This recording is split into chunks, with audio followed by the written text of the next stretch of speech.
In a quiet town, surrounded by hills and trees, there was a small school named Greenfield High. It wasn't a big school, and most students knew each other. Inside Class 8B, a boy named Tommy sat quietly near the window. He was small for his age, wore glasses, and always carried a clean notebook.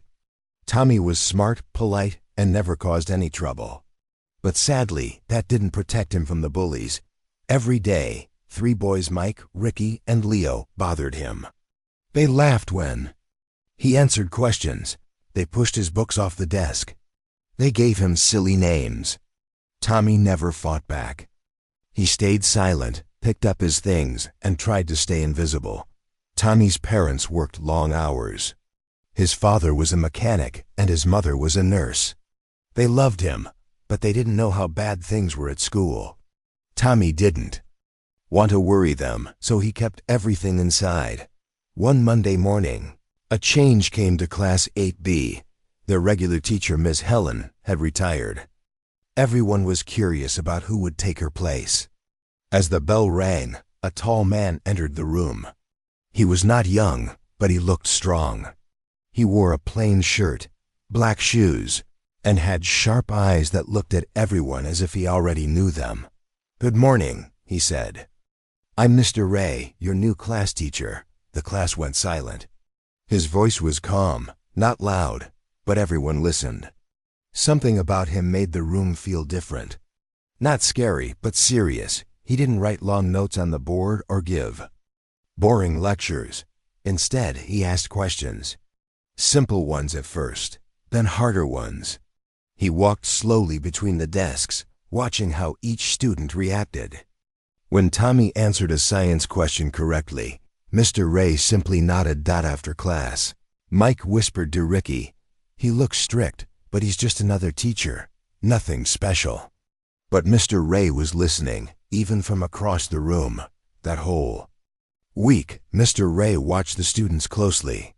He didn't smile much, but when he did, it felt real. He noticed who talked, who worked, and who just pretended. And he noticed Tommy. One afternoon, during break time, Mr. Ray stood near the staff room window. He saw Tommy sitting alone on a bench, holding his lunch. He also saw Mike and Ricky walk by and knock over Tommy's lunchbox. Leo laughed. Tommy just bent down to pick it up. Mr. Ray didn't say anything then. He simply made a note in his mind. The next day, he entered class with a small smile.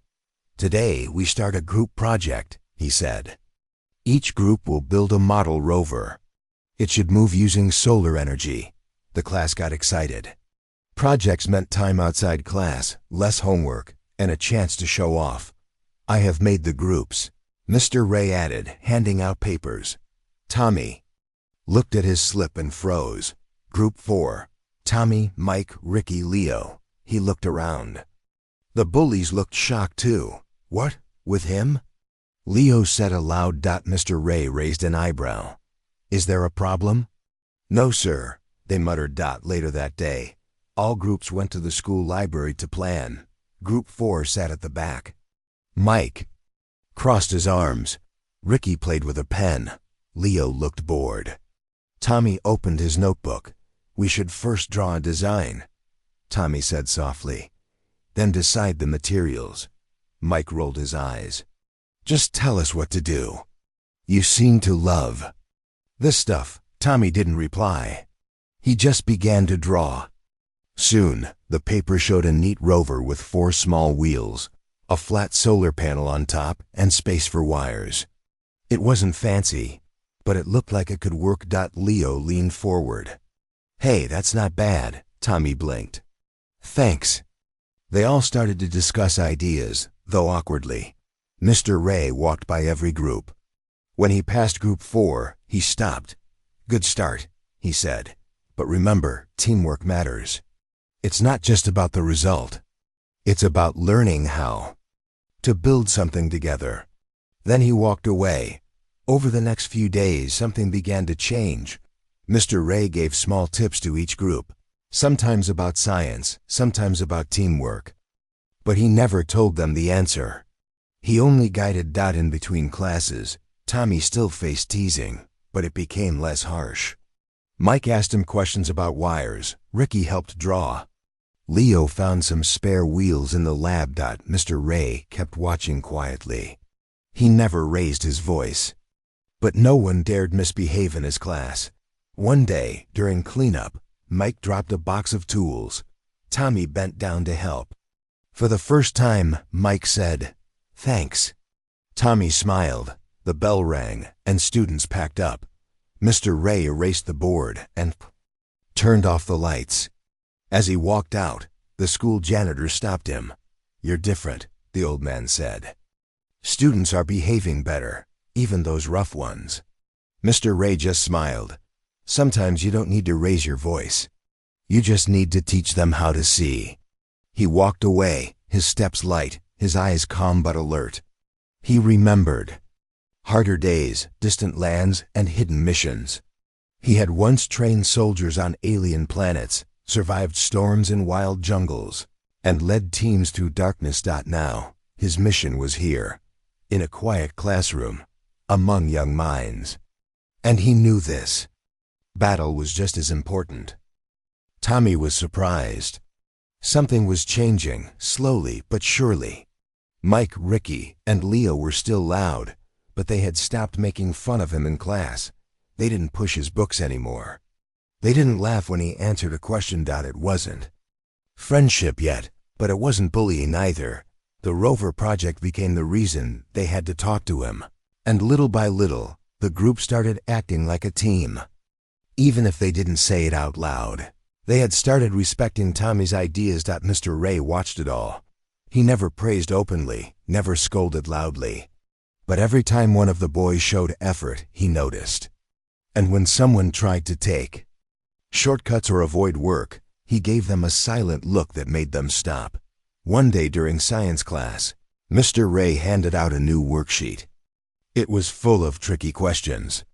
Some students groaned, but he smiled. "This is not a test," he said. "It's training." "Training for what?" Ricky asked. Mr. Ray walked slowly to the front of the room. "Training your minds, so you can solve real problems. Someday, the world will need you, not just for marks, but for ideas, teamwork, and courage." The class went silent. He didn't raise his voice. He didn't need to. His words hit deep. Later that day, during lunch, the four boys sat under the tree behind the science lab. It had become their usual meeting spot for the project. "Do you think Mr. Ray used to be in the army or something?" Leo asked, chewing his sandwich. Tommy looked up. "Why do you say that?" "He walks like a soldier," Leo replied. "And he's always alert. Even when we whisper, I think he hears us." Mike added, "And remember when I dropped that metal rod? He caught it before it hit the floor, and he wasn't even looking." Ricky nodded. "He gives off ... I don't know. Some secret agent vibe." Tommy smiled a little. Maybe he just really cares about discipline. That evening, as the boys worked on wiring their rover, Mr. Ray passed by their table. He paused and watched silently for a few moments. "Good progress," he said. "But remember, if the wire is even slightly loose, the power won't flow." Tommy checked the wires again. "You're right, sir. I'll fix it."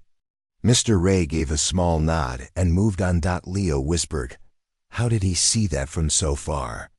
The others shrugged, but inside, they were wondering the same thing. The next week, the school announced a surprise drill. Students were told to practice the emergency plan in case of fire or earthquake. Most kids took it lightly. They joked, walked slowly, and didn't pay attention to the instructions. But not Mr. Ray. When the bell rang for the drill, he was all ready. At the door, single line, no pushing, stay quiet. The students followed. His voice wasn't loud, but it was firm. Outside on the school ground, some teachers were confused. Students from other classes were running or laughing, but not class 8B. They stood in a perfect line. The principal noticed. "Ray," he said with a smile, "you've trained them well." Mr. Ray only said, "Training works best when people don't realize they're being trained." The students didn't hear that, but the staff did. They exchanged glances. Everyone was beginning to wonder, who really was Mr. Ray? One afternoon, the wind was strong, and clouds covered the sky. Mr. Ray was teaching about solar energy. "What if there's no sunlight?" asked a student. "Then you adapt," Mr. Ray replied. "Use a backup. Find another source. Energy is all around you, you just need to learn how to use it." Mike leaned to Tommy and whispered, "That sounds like something a soldier would say." Tommy didn't reply. But he was curious now too. That evening, after class, Mike stayed. Back, he walked slowly toward Mr. Ray's desk. "Sir," he said, do you know anything about space rovers, like real ones?" Mr. Ray looked up from his notebook. "A little," he replied. "I've worked with people who built them." "Really?" Mike asked. "Yes," Mr. Ray said with a small smile, "long ago. On a different kind of mission." Mike was about to ask more, but Mr. Ray stood up and picked up a book from his shelf. "Here," he said, handing it to Mike. "Read this. Page 43 is about energy flow. It might help with your wiring." Mike nodded. "Thank you, sir." He walked out slowly, mind full of questions. That night, Mike sat at his computer. He typed Ray plus solar plus military into a search engine. At first, nothing useful came up. Then he remembered something from earlier, a strange badge on Mr. Ray's bag. It had a symbol, a triangle with stars and a gear. Mike added that to his search, triangle star gear badge plus forces. After scrolling for a while, he froze. One link had a blurry photo. It showed a group of serious-looking people in uniforms. One of them looked just like Mr. Ray, but younger. The article was about a special training unit, a secret part of the Earth Space Defense Force. The group trained teachers, doctors, and peacekeepers to work in dangerous places far away from Earth. It didn't mention names. But Mike was sure. Mr. Ray had once been part of that team. He quickly shut the laptop. His hands were shaking, just a little. The next morning, Mike told Ricky and Leo. They didn't believe him at first, but when he showed them the blurry picture, their eyes went wide. "Whoa," Leo whispered. "No wonder he's so calm. All the time. He could probably beat 10 people with just a spoon," Ricky said. Tommy arrived and looked confused. "What's going on?" Mike smiled and handed him the photo. "Just something interesting about our teacher." Tommy stared at the image. "Is this real?" "We think so," Leo said. Tommy looked toward the classroom door. Mr. Ray stood there, writing something on the board. He looked peaceful, but now they all saw something else too, a quiet power. Not just a teacher, not just a guide, but someone who had seen more than any of them could imagine. And yet he chose to be here, in a classroom, helping kids. Tommy whispered, "He's not just teaching us science. He's teaching us something more." Mike nodded. "Yeah, and I think it's time we started paying attention." Tommy had never imagined that school could become a place where he didn't feel afraid. But lately, things had started to change. Not only were the bullies quieter, but they were also working with him on the science project. That alone felt like a small miracle. Mr. Ray, their new teacher, was at the center of it all. He didn't act like other teachers. He didn't shout or get angry. Yet, when he entered the room, everyone sat straight. Even the loudest students didn't dare talk while he was teaching. But the biggest surprise came on Thursday morning. Mr. Ray walked into class holding a large cardboard box. He placed it on his desk and looked around the room with calm eyes. "Today," he said, "we're doing something different." The students sat up, curious. "I want each group to test their rover designs," Mr. Ray continued. "Not on paper, but outside, in the real world." Cheers echoed through the class. "But there's a twist," he added, raising his hand. "The school garden has been turned into a test zone. It has ramps, small hills, and soft sand areas. You must guide your rover across it without losing control or power. Tommy's eyes lit up. This was more than just a class activity. It was a challenge. Mr. Ray pointed toward the box. Inside, you'll find some extra parts, wheels, wires, small solar strips and connectors. You may use them if needed. But remember, you must explain every change you make. Mike leaned over to Tommy. Let's make ours better before the test. I think we can add more power. Tommy nodded. We can use one more strip on the top. That might help when it's cloudy. Ricky added, I'll check the wheels. Some of them wobble on rough ground. They gotta work immediately, just like a team. It felt natural now. While the students were busy, Mr. Ray walked around, watching without speaking much. His eyes moved like a scanner, not just looking at the projects, but at how the students were behaving with one another. When he stopped near Tommy's group, he asked a simple question. If your rover gets stuck, what will you do? Leo replied, We'll lift it and move it forward. Mr. Ray shook his head slightly. That's not the point. In the real world, you don't always get to lift and move. You must adapt. Think again. The boys stared at the model. Tommy said, We can add wider wheels in the back. They'll help with grip. Mr. Ray nodded. Good thinking. Try it. The next hour was full of excitement. One by one, the groups took their rovers to the test area behind the school. Mr. Ray had really set it up like a training ground. There were wooden ramps, small pebbles, even a patch with dry leaves and sand. Group after group tried to complete the path. Some rovers stopped on the hill. Others lost power on the sand. When Tommy's group stepped up, the class was watching. No one made fun of him now. Even the other students were curious to see what would happen. Tommy placed the rover on the starting line. Mike adjusted the solar panel. Ricky gave a thumbs dash up. Mr. Ray stood at a distance, watching silently. Ready? He asked. Tommy nodded. The small rover started to move. Its wheels turned slowly but steadily. It climbed the ramp without trouble. On the sand patch, it slowed down, but the wider back wheels gave it enough grip to push forward. The class clapped as it crossed the finish line. Well done, Mr. Ray said. He wrote something in his notebook, then looked at them. That was more than just good design. It was teamwork, planning, quick thinking. The boys smiled. For the first time, they felt proud not just of the rover, but of how far they had come. Later that day, Mr. Ray gave the class a short break. Most students went out for snacks or played near the corridor. Tommy stayed behind to organize his notes. He noticed Mr. Ray sitting alone at his desk, reading a small, old-looking book.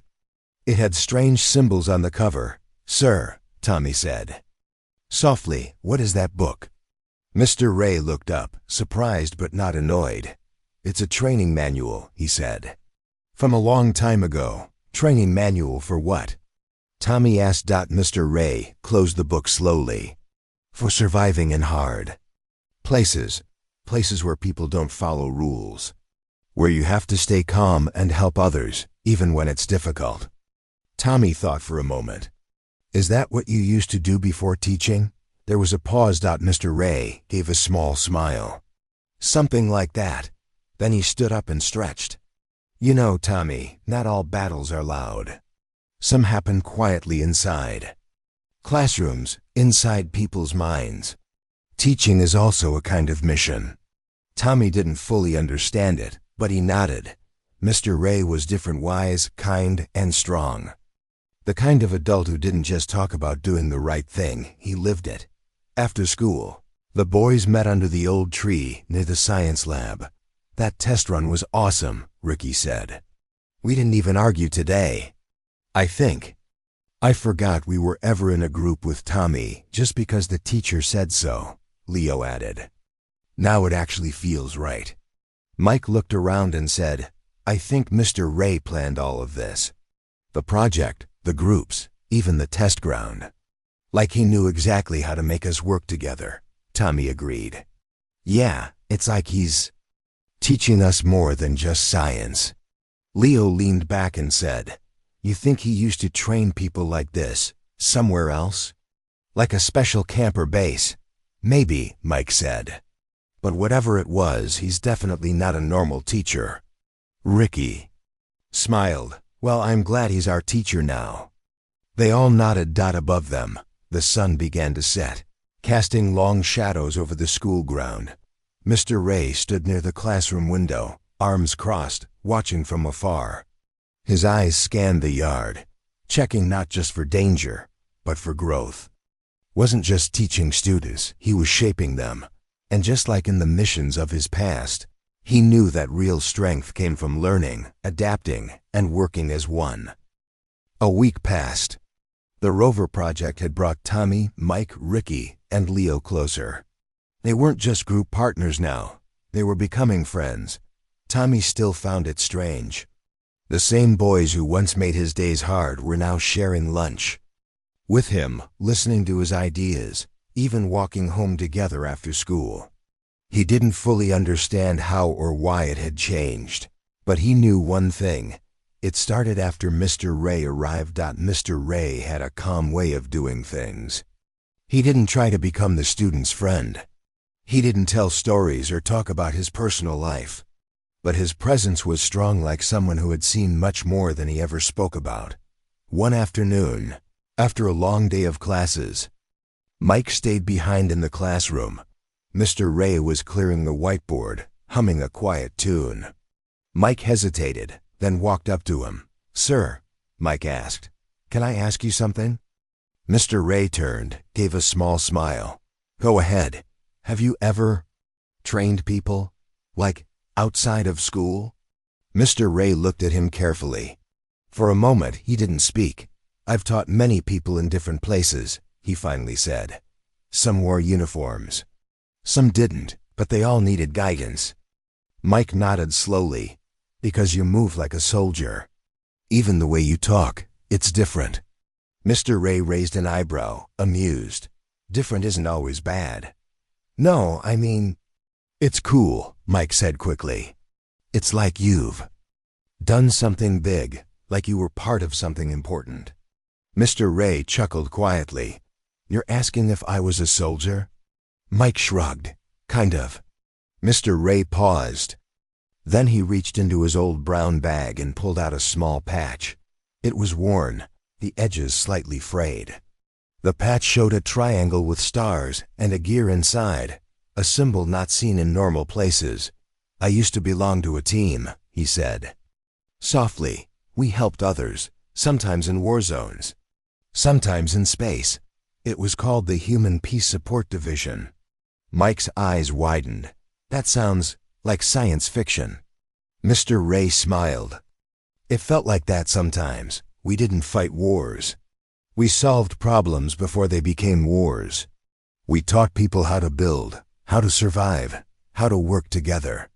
He put the patch back in his bag. "Why did you leave?" Mike asked. "I didn't leave," Mr. Ray said. "I finished my mission.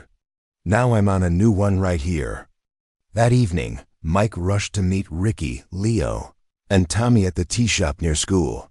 "You guys won't believe what Mr. Ray told me," he said. He told them everything about the symbol, the mission, the division that worked in secret. Tommy listened carefully. "It makes sense now," he said. "The way he watches, the way he gives us choices instead of orders." Leo leaned back. "He's like a quiet superhero." Ricky added, "No wonder he grouped us like this. He knew what he was doing from day one." "But why here?" Tommy asked. "Why would someone like him come to a small school like ours?" Mike shrugged. "Maybe he thinks the next mission is helping kids grow into better people." They all sat in silence for a moment, thinking about it. It felt strange to realize that their teacher, the one who handed out worksheets and marked tests, had once been part of something so big. And yet, he never acted proud. He never talked about medals or titles. He just taught, quietly, carefully. The next day, Mr. Ray entered class with his usual calm walk. "Today's topic is leadership," he said, writing the word on the board. but not the kind where someone shouts and gives orders.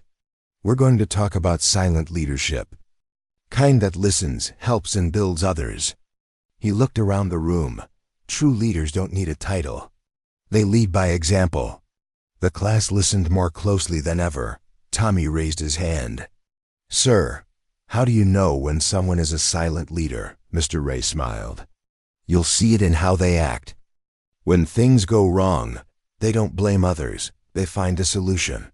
When others feel weak, they stay strong. They help without needing to be asked." Leo looked at his friends.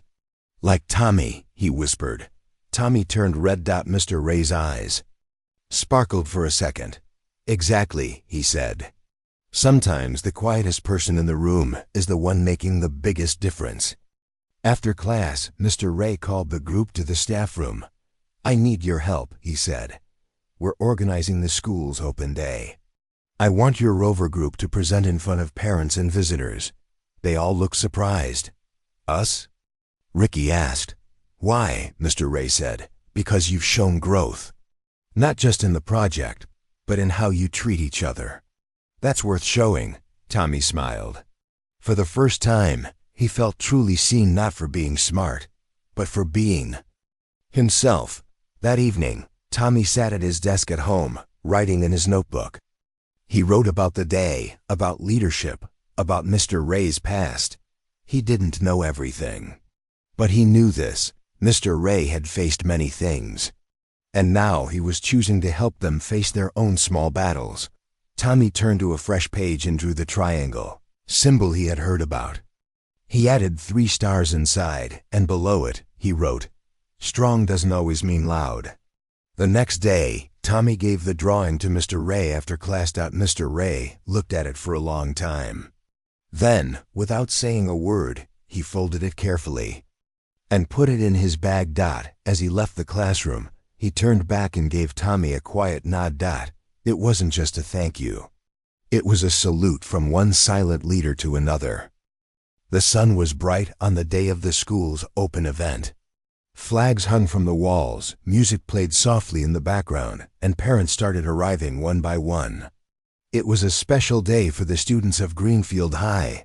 Projects were displayed in the school garden, and each class had a small exhibition area. In one corner, under a white tent, stood the solar rover made by Tommy, Mike, Ricky, and Leo. They had painted it neatly and added labels.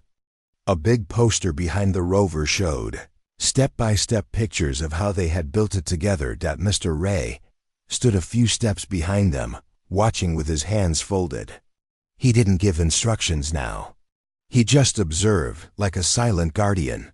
Tommy looked around nervously. He wasn't used to being in front of a crowd. "What if we forget what to say?" he asked quietly. Mike smiled. "We built it. We know everything about it. Just speak from your heart." Ricky added, "And we've got your back, remember?" Leo patted Tommy's shoulder. "This is our team now." Their first visitors were 2 parents and a little girl from the junior class. Tommy took a deep breath and began explaining the rover's design. His voice shook a little at first, but then grew stronger. More people came, and the group took turns answering questions. Visitors nodded in appreciation. Some teachers even asked for copies of their design sheet. Near the end of the event, the school principal walked over with a group of guests. One of them wore a badge that said, "District Education Officer." Mr. Ray stepped forward and introduced the team. He didn't speak much, only said, "These 4 built this together." But more importantly, they learned how to work as one. The officers smiled and looked at Tommy. "Well done, boys." A strong model, and clearly a stronger bond. Tommy smiled shyly. Mike, Ricky, and Leo stood proudly beside him. It felt like a big win, not just for the project, but for everything they had been through together. But just when things were going smoothly, something unexpected happened. 2 older students from another nearby school had come to visit the open day. Their school was known for being competitive. They were tall, confident, and walked around like they owned the place. They stopped at the rover tent, looked at the model and smirked. "This looks like a toy." one of them said loudly. The other added, "You call this a project? My 6-year-old cousin can build better with plastic blocks." Tommy looked down. The old fear returned, the fear of being laughed at. Mike stepped forward. "You don't even know how it works. Want to try the test course?" The taller student crossed his arms. "Sure, show us." Leo gently placed the rover on the small test ramp that Mr. Ray had set up earlier. The rover moved smoothly across the path, climbed the ramp, and turned around just as programmed. The older students looked slightly surprised, but didn't show it. Still, one of them walked closer to Tommy and said with a smirk, "Still looks weak. Just like your team leader here." Before Tommy could react, Mr. Ray stepped forward from behind. "That's enough," he said quietly. The two students turned, expecting a regular teacher. But when they saw Mr. Ray's steady eyes and calm stance, they stopped talking, disrespecting. "Someone's work tells more about you than them," Mr. Ray said. "And calling others weak shows that you fear strength when it's silent." The boys looked at each other and shrugged, then walked away without another word. Mike exhaled. That was intense.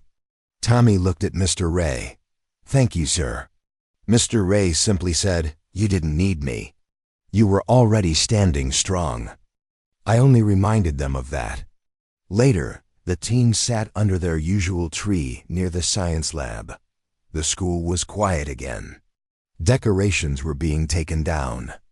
The day was ending, but the moment felt fresh and alive. Ricky broke the silence. "I felt something today. Like we're not just classmates anymore. We're something more." "Like a squad," Mike added. Leo nodded. "A team that doesn't let anyone fall behind." Tommy smiled. "I used to think I had to survive school alone, but now I know I don't have to." They all looked toward the building, where Mr. Ray stood near the window, sipping tea. He saw them and raised his cup slightly. It wasn't a wave, but it meant something more. "He's always watching," Mike said. "Not in a scary way, but like, he's making sure we don't give up." Tommy nodded. "He's trained for bigger things. But now he's using all of that to help us grow." Leo picked up a small stick and drew the triangle symbol in the dirt. "What do you think his old missions were like?" "Maybe tough," Ricky said. "But I think he chose to be here because this mission changing lives is harder in its own way." They sat quietly, feeling the cool breeze. It wasn't the wind that gave them peace. It was the knowledge that they were not the same boys they had been before. Something inside them had changed, and behind that change was a teacher who didn't raise his voice. A teacher who once trained warriors in the dark, but now guided students in the light. The success of the open day changed everything. Students and teachers alike began seeing Tommy's group differently. No one called them bullies or nerds anymore. They were known simply as the Rover team. But what was most surprising was the change within the team. The same boys who once teased Tommy now shared their lunch with him, waited for him after school, and even asked him for help with other subjects. Tommy was no longer walking alone in the corridors. One Monday morning, the class sat quietly as Mr. Ray entered with his usual calm walk. He placed a small box on his desk and looked around the room. "We've finished the Rover project," he said. "Now it's time for something new." Excited whispers filled the air. What would it be? This time, Mr. Ray opened the box slowly and pulled out 4 small objects. Each looked like a chip flat silver, with tiny glowing lines on one side. "These are logic modules," he explained. "They are used in small machines to make decisions. Like when a robot stops moving if it sees something in its path." He placed one on each desk of Tommy's group. "I want you 4 to program these modules," Mr. Ray continued. "Make them respond to light, sound, or movement. You choose the challenge." Ricky blinked. "We've never done programming before," Mr. Ray smiled. "That's why this will be fun." Mike looked down at the chip in his hand. "What if we mess it up? Then you'll learn," Mr. Ray replied. Messing up is part of growing. Tommy held his chip carefully. So we make a mini robot brain? Exactly, said Mr. Ray. Start today. You'll have 1 week. That week, the boys met every day after school. They sat in the library with wires, laptops, notebooks, and even snacks. Tommy handled the coding. Mike studied sensor design. Ricky learned how to connect the chip to different materials. Leo focused on movement and direction. One evening, while testing the module with a small toy wheel, something strange happened. Leo connected 2 wires and suddenly, pop! The module sparked and stopped working. Oh. Leo said, panicking. Ricky jumped up. Is it broken? Tommy checked. It's only a wire issue. The chip is safe, Mike grinned. Well, now we know what not to do, they laughed. It wasn't a big deal now. A few weeks ago, it might have turned into blaming and shouting. But not anymore. They were becoming more than a project team. They were becoming brothers. One afternoon while the group worked under the old tree, Mr. Ray passed by and observed their setup. He didn't say anything for a minute. Just watched. Finally he asked, "What do you want the module to do?" "We want it to follow light," Tommy explained. "When we shine a torch, it should move in that direction," Mr. Ray nodded. "Good. That's how space probes work in the dark. They follow light, like a guide." He paused and looked at the group. "You're doing well. But remember, machines follow instructions. People follow trust. That's more difficult to build." The boys nodded, each thinking about his own journey. Tommy had trusted no one at first. Mike had enjoyed being the loudest voice. Ricky followed what others said. Leo liked to joke about everything. But now, things were different. Trust had quietly grown between them, like roots under the ground. It wasn't loud, but it was strong. The next day, a surprise visitor came to their classroom. It was the head inspector from the city science board. He had heard about the rover project during the open day and wanted to see what else the school was doing. The principal entered with him and said, "Mr. Ray, the inspector would like to see your best student group." Without hesitation, Mr. Ray said, "They're right here." Tommy and his team stood nervously. The inspector smiled at them.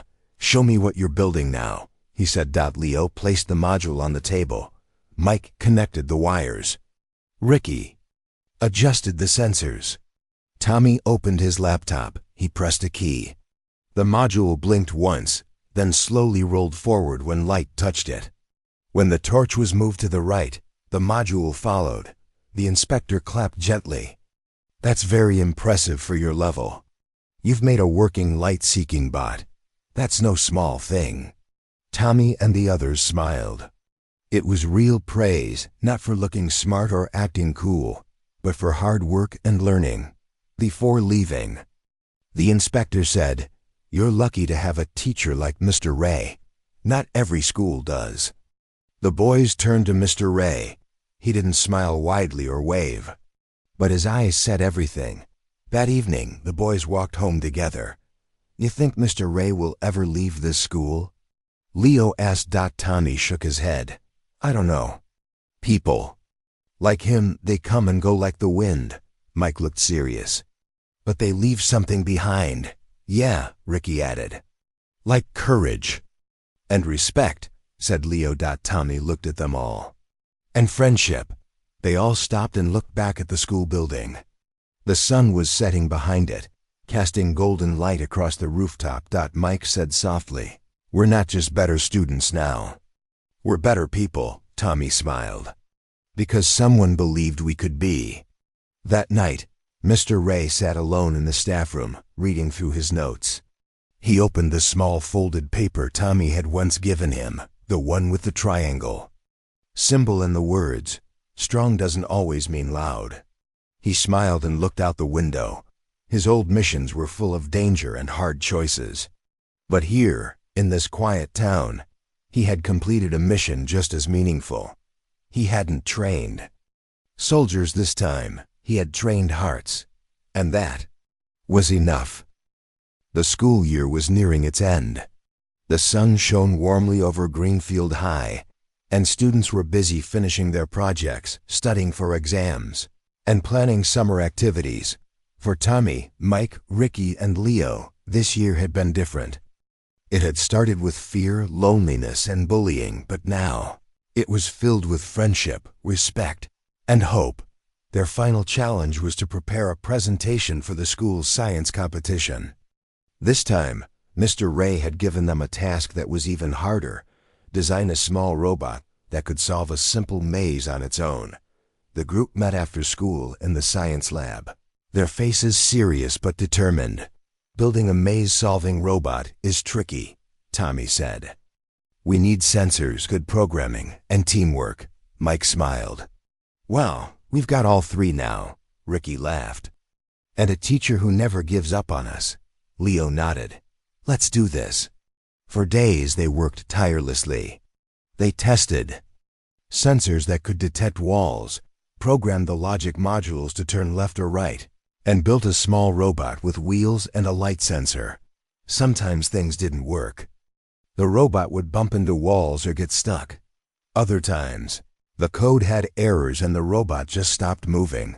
But every time they failed, they fixed it. Together. One afternoon, as they were testing the robot, it suddenly turned correctly at the first corner, then the second, then the third. Everyone held their breath as it moved closer to the maze's exit. With a soft beep, it crossed the finish line. The room exploded with cheers. Tommy grinned. "We did it," Mike slapped him on the back. "We really did." Ricky laughed, "All thanks to Mr. Ray's quiet lessons." Leo smiled, "And our own hard work." The day of the science competition arrived. Students, teachers, and parents gathered in the school hall. There were many projects, but everyone was excited to see what the rover team had created. When it was their turn, Tommy explained the maze robot's design and programming. The group demonstrated how it solved the maze without any help. The crowd clapped loudly. Even the principal looked impressed. After the presentation, the judge approached them with a smile. "Excellent teamwork and great technical skill. You boys have learned more than just science. You've learned how to trust each other." Tommy looked toward Mr. Ray, who was standing quietly at the back. Mr. Ray gave a small nod and smiled. Later, as the school day ended, the boys gathered under their favorite tree for one last time before summer break. Mike looked thoughtful. "Do you think we'll ever forget how it felt being scared and alone?" Tommy shook his head. "No, but now we know what to do when it happens. We stick together." Ricky added, "And help others who feel scared." Leo smiled. "We're not just friends. We're brothers." Tommy looked at the sky, feeling grateful. "Thank you, Mr. Ray," he whispered. At that moment, Mr. Ray walked over quietly. "I'm proud of each of you," he said softly. "Remember, life will have many challenges. Sometimes quiet, sometimes loud. But never forget, the strongest people are those who keep learning and caring." Tommy smiled and said, "You taught us more than science. You taught us how to be better." Mr. Ray's eyes shone with quiet pride. As summer came, Mr. Ray prepared to leave the school. His time as their teacher was coming to an end. Before his last day, he gathered the class for a final talk. "Thank you all for letting me be part of your lives," he said. "Remember, every one of you has a strength inside. You don't always have to be the loudest or the fastest. Sometimes being steady, patient, and kind is the greatest power." Tommy raised his hand. "Sir, will you come back?" Mr. Ray smiled. "Life is a journey. Wherever it takes me, I carry all of you with me. And I hope you carry what I taught you." With that, he handed each student a small card with the triangle symbol and 3 stars, the emblem of the Human Peace Support Division. Let this remind you that strength is not just muscle or words. It's heart, mind, and courage. Years later, Tommy would remember Mr. Ray's lessons whenever life felt hard. He would tell his own children about the quiet teacher who once turned bullies into brothers, who taught strength and kindness, and who believed that every small battle could change the world. Because sometimes the greatest heroes are not those who fight loudly, but those who teach quietly.